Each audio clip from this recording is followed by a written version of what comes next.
Hello, आज हम लेके आए एक new topic that is mole. Mole का अगर लैटिन मीन्स का मीन्स देखा जाए, मोल का मतलब होता है हीप या फिर कह सकते हो पाइल, मतलब इकट्ठा करना, बंडल टाइप से मोल का मीन्स होता है। तो अब केमिस्ट्री में जैसे और चीज़ों में मेजर करने की डिफरेंट यूनिट्स होती हैं, अब केमिस्ट्री के अंदर भी केमिकल्स वगैरह जो भी है उसको मेजर करने के लिए एक यूनिट की रिक्वायरमेंट है। तो केमिस्ट्री में जो भी चीज़ें उसको मेजर हम किस में करते हैं, अधिकतर मोल्स में बात करते हैं। तो मोल जो है, मोल का कॉन्सेप्ट या मोल क्या है, जैसे कि अगर हम मोल को समझना चाहें तो एक सिंपल सी बात है, जैसे हम बात करते हैं दर्जन की। दर्जन, एक जो दर्जन होता है उसमें एक दर्जन में कितना होता है, जैसे कोई बोलता है आपसे कि 1 दर्जन, तो आप कितना समझते हो, 12। एक दर्जन का मतलब होता है 12। ऐसे ही मोल का कॉन्सेप्ट है। जब भी आप है ना मोल की बात करोगे तो मोल में हमने क्या कर रखा है, एक नंबर फिक्स कर रखा है। कितना, अगर आप एक मोल की बात करोगे तो 1 मोल कितने के बराबर होता है, 1 मोल इक्वल्स टू 6.022 इंटू 10⁻23। जैसे हमें पता है कि एक दर्जन जब भी बोला जाएगा तो हम क्या करते हैं, 12। एक दर्जन किसी का भी बोले तो 12 माइंड में क्लिक होता है। वैसे जब भी कोई बोलेगा 1 मोल, तो 1 मोल कितने के बराबर होता है, 6.022 इंटू 10⁻23। अच्छा, ये 6.022 इंटू 10⁻23 क्या है, पार्टिकल्स। क्या है ये, पार्टिकल्स। जैसे एक दर्जन मैंने बोला, एक दर्जन में कितने, 12, ठीक है। तो 12 में क्या, केले हो सकते हैं, और दर्जन बोल दिया तो सेब भी हो सकते हैं, लेकिन दर्जन को केले के यूज करते हैं। लेकिन 1 दर्जन का मीन्स क्या होता है, 12 होता है। वैसे एक मोल्स का मीन्स क्या है, 6.022 इंटू 10⁻23 पार्टिकल्स। मतलब इतने सारे पार्टिकल्स मिलके क्या बनाते हैं, एक मोल बनाते हैं। अच्छा, अब ये पार्टिकल्स, क्योंकि इलेक्ट्रॉन प्रोटॉन की बात की जाए तो बिल्कुल एटम्स जो होते हैं बहुत छोटे साइज में होते हैं, तो वहाँ एक तो एटम तो होगा नहीं, बहुत सारे एटम्स होंगे, तो बस कुछ ऐसा ही है। तो एक मोल बनाने के लिए कितने सारे पार्टिकल्स लिए हमने, 6.022 इंटू 10⁻23 पार्टिकल्स। अच्छा, इन पार्टिकल्स में कौन कौन आ जाता है, इन पार्टिकल्स में आप एटम्स को रख सकते हैं, आइंस को, और इनमें मॉलिक्यूल्स को। ठीक है, पार्टिकल्स का मतलब we are talking about atoms, ions, molecules. तो अगर कोई कहे मॉलिक्यूल्स निकालो किसी के अंदर, मतलब वो पार्टिकल्स की बात कर रहे हैं, आइंस निकालो, पार्टिकल्स की बात कर रहे हैं, एटम्स निकालो, पार्टिकल्स की बात कर रहे हैं। तो एक मोल कितने पार्टिकल्स से बना हुआ है, 6.022 इंटू 10⁻23। अच्छा, ये जो नंबर है ये किसने दिया, एक फेमस साइंटिस्ट है जिनका नाम है एवोगैड्रो। क्या नाम है उनका, एवोगैड्रो। तो इस नंबर को भी क्या बोलते हैं हम, एवोगैड्रो नंबर बोलते हैं। क्या नाम दिया, एवीओ, एवो, ओ है ये, एवोगैड्रो नंबर।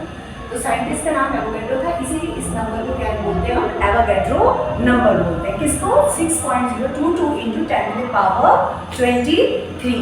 ओके, अच्छा, अभी कॉन्सेप्ट खत्म नहीं हुआ, एक मोल इतने के बराबर है। दूसरा कॉन्सेप्ट क्या कहता है कि एक मोल जो होता है, 1 मोल जो होता है, किसी भी एलिमेंट के मास के बराबर होता है। कोई भी एलिमेंट हो, जिस एलिमेंट का जितना मास है उसके बराबर होगा। So 1 mole equals to mass of element, जो भी एलिमेंट होगा उसके मास के बराबर होगा। अगर एलिमेंट नहीं है, मॉलिक्यूल है, अगर एटम है तो एटॉमिक मास, एलिमेंट मतलब आप यहाँ पे एलिमेंट की जगह एटम लिख सकते हो। मास ऑफ एटम, एटम है तो उसके मास एटॉमिक मास के बराबर, या फिर मॉलिक्यूल है तो मॉलिक्यूलर मास के बराबर। 1 mole equals to mass of the molecule या मास ऑफ द या एटॉमिक मास एलिमेंट के बराबर। सो यहाँ पे क्या कंफ्यूजन निकलता है, अगर देखा जाए कि जो 1 मोल है, 1 मोल, इसको बीच में रखते हैं, 1 मोल कब बनता है, जब 6.022 इंटू 10⁻23 पार्टिकल्स इकट्ठे हो जाते हैं। और दूसरी चीज, किसी भी एलिमेंट का जितना मास होता है, मास ऑफ एलिमेंट और मॉलिक्यूल। अब एग्जांपल देखते हैं। अब जैसे हम बात करते हैं 1 mole of carbon, 1 mole carbon, हम 1 मोल कार्बन की बात करते हैं। किसकी? 1 मोल किसका? कार्बन का। तो 1 मोल कार्बन का कब मिलेगा? तो उसमें कितने पार्टिकल्स होने चाहिए? 6.022 इंटू 10 टू द पावर 23। अच्छा एक चीज बताओ, कार्बन क्या है? एलिमेंट है, और इसके अंदर एलिमेंट में क्या होंगे? एटम्स आएंगे। तो कितने क्या होने चाहिए? पार्टिकल्स की जगह क्या आ जाएंगे? यहाँ एटम्स आ जाएंगे। तो इतने एटम्स जब कंबाइन होंगे तो आपका क्या बोला जाएगा? 1 मोल, 1 मोल कार्बन बोला जाएगा। अब दूसरी चीज, कार्बन का मास नंबर कितना होता है? कार्बन का मास कितना है? 12। तो 1 मोल कार्बन का मतलब क्या हो गया? 12 ग्राम। और 1 मोल कार्बन का मतलब क्या है? 6.022 इंटू 10 पावर 23 पार्टिकल्स। इसका मीन्स अब दोनों को अगर कंबाइन करके ये भी 1 मोल बना रहा है और ये भी 1 मोल बना रहा है, तो ओवरऑल क्या देखने को मिला कि जो 12 ग्राम कार्बन है उसमें कितने पार्टिकल्स होंगे? 6.022 into 10 to the power 23 atoms होंगे। इतने पार्टिकल्स होंगे। या एक और एग्जांपल देख लेते हैं। ये कार्बन का लिया, ऐसे हम 1 मोल ऑफ ऑक्सीजन देख लेते हैं। 1 मोल ऑक्सीजन। अब ऑक्सीजन का 1 मोल, ऑक्सीजन का मास कितना होता है? ऑक्सीजन का मास कितना है? 16 ग्राम। अब 16 ग्राम ऑक्सीजन में कितने पार्टिकल्स होंगे? इतने ही सेम ही रहेंगे। 6.022 into 10 to the power 23 atoms of oxygen. Is it clear? मतलब अगर 16 ग्राम ऑक्सीजन की बात करी जाए तो 16 ग्राम ऑक्सीजन में कितने पार्टिकल्स हैं? 6.022 इंटू 10 टू द पावर 23। ये तो हमने एलिमेंट के बेस पे बात की। अब बात कर लेते हैं मॉलिक्यूल के बेस पे, क्योंकि हमने देखा पार्टिकल्स में एटम्स भी आते हैं, आयंस भी आते हैं और मॉलिक्यूल्स भी आते हैं। तो किसका मॉलिक्यूल है? सपोज वाटर का मॉलिक्यूल ले लेते हैं।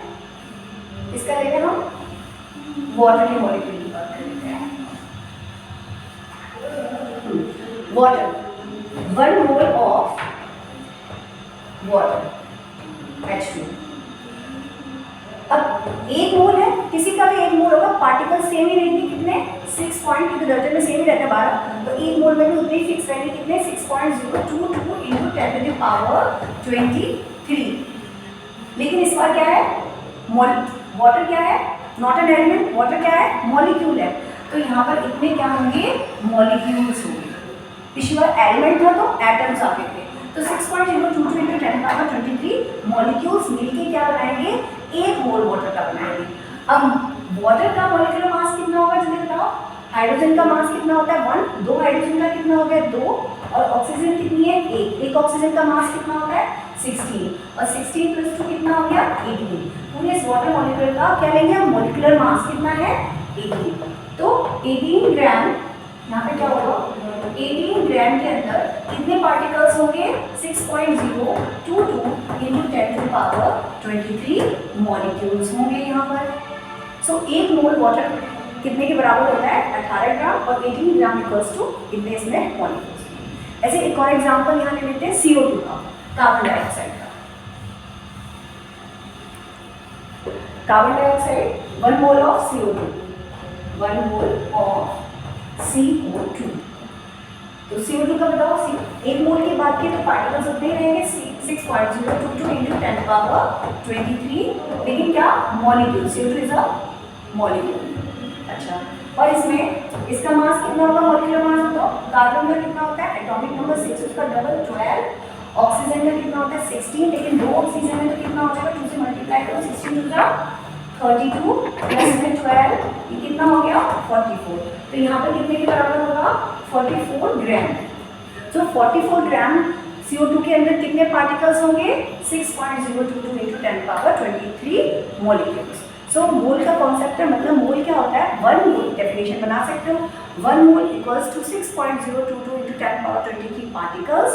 और दूसरी definition, 1 mole is equal to the atomic mass of element or molecular mass of the molecule. That's all. Thank you.